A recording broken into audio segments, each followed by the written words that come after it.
many years, I thought I had everything a man could want: a beautiful wife, two healthy children, and a home full of laughter and love. When I first met Lisa, I had no idea what love was truly supposed to feel like until I met her. We were both in our 20s, naive, eager, and full of hope. From the moment our eyes locked, something clicked between us. It felt like the world just made sense.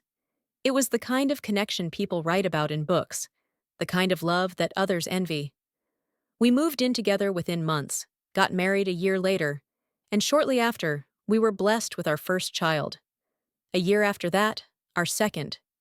Remember the way she looked at me, as if I was the only person who mattered in the world. She was my rock. Whenever life threw challenges our way, financial struggles, family crises, or just the ups and downs of daily life, we always had each other. We were a team, and nothing could tear us apart. I would do anything to protect her, and I believed she felt the same way about me. People often say the first few years of marriage are the hardest, but for us, it felt easy. We had it all: love, commitment, and a strong foundation. We had a routine: family breakfasts, evening walks, date nights when we could manage, and shared dreams of the future. I believed that no matter what, we were going to grow old together, laughing over the same jokes and sharing the same memories. I trusted her completely, and I never thought, for one second, that anything could threaten the life we had built together. But little did I know, something was happening behind the scenes, something that would change everything, something I would never have expected, a betrayal that would unravel everything we had worked so hard to build.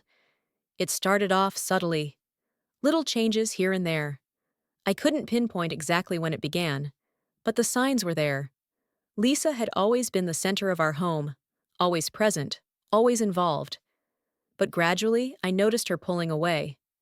She started working longer hours at the office, coming home late, and making excuses about her busy schedule. At first, I thought it was just the stress of work piling up. She had a demanding job, and I knew that sometimes her responsibilities required her to stay late. Still, the more it happened, the more unsettled I became. The first real sign came when I was helping with the kids one evening. I reached over to grab her phone, which was lying on the kitchen counter, and saw a notification pop up. It was a message from a name I didn't recognize. "Can't wait to see you tomorrow, babe. I miss you." My heart sank into my stomach. I quickly grabbed the phone and checked the sender's name. It wasn't anyone I knew. For a moment, I froze. I told myself it was nothing, just a simple mistake. Maybe a wrong number, maybe a friend sending a message by accident. I told myself to ignore it, but the feeling in my gut told me something wasn't right. Over the following days, more messages came through, messages that were too intimate to ignore. My wife, the woman I trusted completely, was sending flirtatious messages to someone I didn't know. The truth was slowly creeping into my life, and no matter how much I tried to dismiss it, I couldn't escape the sinking realization that something was wrong. One evening, my suspicions got the better of me. Lisa was at work late again, and I was left alone with our kids. I couldn't stop thinking about those messages, and I decided to confront her. I told myself I would wait until she came home, but the idea of being in the dark for any longer seemed unbearable. So, in a fit of frustration, I made the decision to go through her phone. I never thought I would do something like that. Trust is the foundation of a marriage, and I had always prided myself on being a trustworthy, open person. But in that moment, I felt like I had no other choice. What I found was a gut-wrenching revelation that turned my world upside down. There, in the messages, was the undeniable proof of the affair. It wasn't just flirtation, it was a full-blown affair. She had been carrying on a relationship with another man for months. The messages were intimate, personal, filled with affection, everything I thought I had with her. I couldn't breathe. I had to sit down to stop myself from shaking. My mind raced, asking so many questions I couldn't answer. How had I missed this? How long had this been going on? Why hadn't she told me? Why hadn't I seen the signs sooner? It was like everything I thought I knew was suddenly a lie. My wife, the woman I had loved and trusted, had been living a double life, hiding it from me. My heart broke into a million pieces, and I realized that nothing would ever be the same again. I knew I had to confront her. There was no way to go back to pretending everything was okay. When Lisa walked through the door that night, the weight of what I knew was unbearable. I stood there, unable to look at her, my mind a whirlwind of thoughts and emotions. Finally, I spoke, my voice tight with anger and hurt. "Lisa, who's James? And why is he sending you these messages?" The color drained from her face. For a moment, she didn't say anything. She looked down at her feet, and I could feel the guilt radiating from her. She tried to deny it at first, telling me that I had misunderstood, that it was all harmless. But the longer she spoke, the more her voice wavered. I could see the truth in her eyes. It wasn't just harmless, it was a full-blown affair. Finally, she admitted it. She had been seeing James for months. She apologized, said she was sorry, but none of it made sense to me. She said that she had felt distant from me for a while, that the emotional connection they shared had filled a void she hadn't known existed. My heart shattered as she spoke. How could she betray me like this? How could she destroy everything we had built, everything we had worked for? There were no answers, just empty apologies and hollow excuses. In the days and weeks that followed, I was consumed by a storm of emotions. Anger, heartbreak, confusion, and disbelief all battled for dominance within me. I couldn't escape the feeling of betrayal. The woman I had loved, the one I thought was my partner in life, had turned her back on me. I tried to rationalize things, telling myself it wasn't her fault or that she was just going through something. But deep down, I knew that nothing could excuse what she had done. I felt like I had been living in a lie, like everything I had worked for and built was a house of cards, waiting to fall. There were days when I couldn't even look at her. I resented her for breaking my trust, for breaking our family apart. How could she do this to us? To me? To the children? The thought of her being with another man, sharing intimate moments, was something I couldn't shake from my mind. It haunted me every second of every day. The emotional fallout wasn't just affecting me, it was affecting everyone. The children noticed the tension between us. I tried to keep things normal, but nothing felt normal anymore. In the wake of the confrontation, the days that followed felt like an emotional fog. I couldn't bring myself to look at Lisa the same way. Every time I saw her, I was reminded of the betrayal, of the lies. The love I had for her seemed like a distant memory, overshadowed by the pain she had caused. I tried to keep my emotions in check for the sake of the kids, but the anger inside me was overwhelming. Every word she spoke felt like a lie, every apology a hollow attempt to fix something that could never be fixed. The trust was gone, irreparably shattered. It wasn't an easy decision, but I realized that I couldn't continue living in a marriage that had been tainted by lies. The idea of staying together for the kids seemed noble, but it wasn't enough. I was not just emotionally drained, but spiritually broken. How could I be in a marriage where I no longer respected or trusted my partner? It wasn't just her actions that caused the fracture, but the fact that she couldn't see how deeply she had wounded me. There were no tears, no signs of real regret, just empty words. I finally reached a point where I realized I couldn't stay.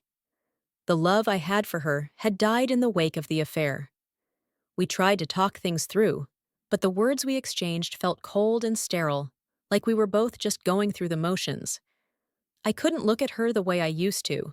The physical and emotional connection we once had felt like it had vanished. The idea of rebuilding trust seemed impossible. How could we even begin to fix something that had been so deeply broken? The decision to separate wasn't something I made lightly, but after many sleepless nights and endless internal conflict, I knew it was the only way forward. Lisa was devastated when I told her, but deep down, I think she knew it was coming. She didn't fight me on it. She didn't beg me to stay. She just cried, and I could see the regret in her eyes. But the truth was, no amount of tears would undo the hurt. There were too many scars, too much damage. We needed to go our separate ways. I made plans to move out and find a place of my own. I didn't know how to explain this to the kids. How do you tell your children that their family, the life they knew, was falling apart? The weight of that decision crushed me. But I had to be strong. I had to do what was right for me and for them.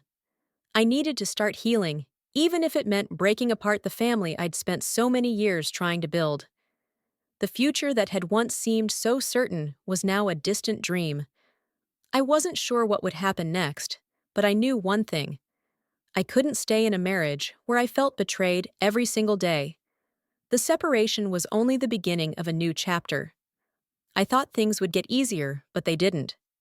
I soon realized that co-parenting with Lisa was an entirely new struggle I wasn't prepared for.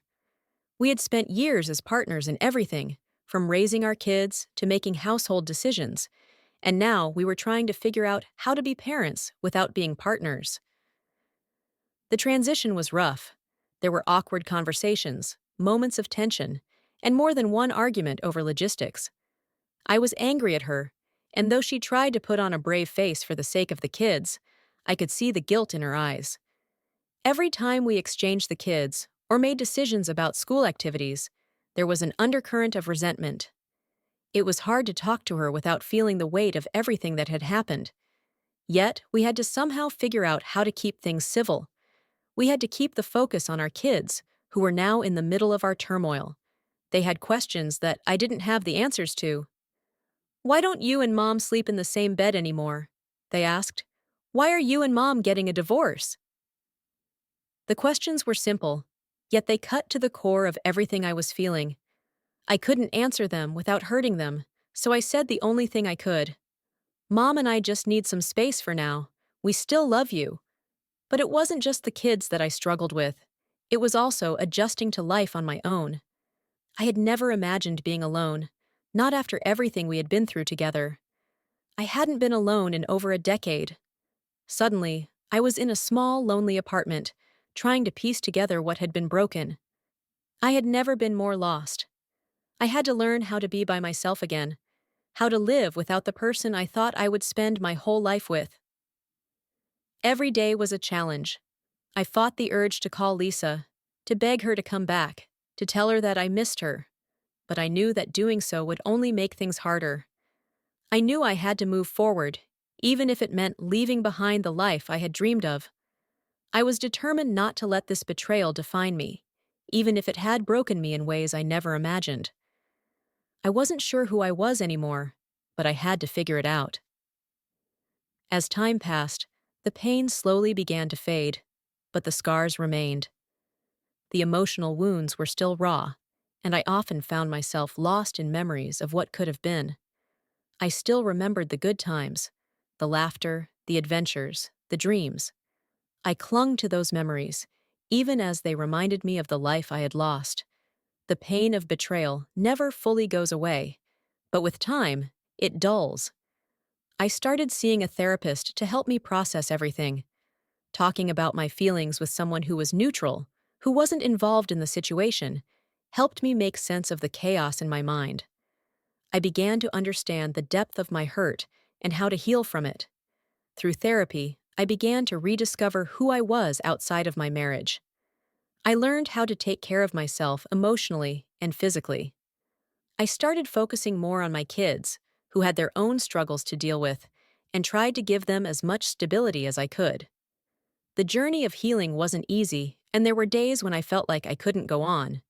But there were also days when I felt like I was finally gaining control of my life again. One of the hardest parts of the healing process was learning to forgive, not just Lisa, but myself. For so long, I blamed myself for not seeing the signs sooner, for not being enough for her, for allowing myself to be so blind. But through counseling and time, I learned that forgiveness wasn't about excusing the wrongs done to me. It was about freeing myself from the weight of anger and resentment. I realized that, while I couldn't change the past, I could control my future. It wasn't going to be easy, but I was determined to build a new life, a life for me and my kids, one where we could heal, grow, and find happiness again. Slowly, I started to open up to the idea of love again, though it seemed impossible at times. I didn't know what the future held, but I knew I couldn't let this define the rest of my life. The pain of discovering my wife's betrayal still haunts me, but I've come to understand that healing isn't linear. Some days are better than others, and there are still moments when I feel like the wound is fresh. But I've learned that even in the darkest moments, there's hope for something better. And that's what keeps me going. Thank you for watching, and if you haven't subscribed to my channel yet, please do so and press the notification bell. This way, you'll stay updated with more shocking real-life stories.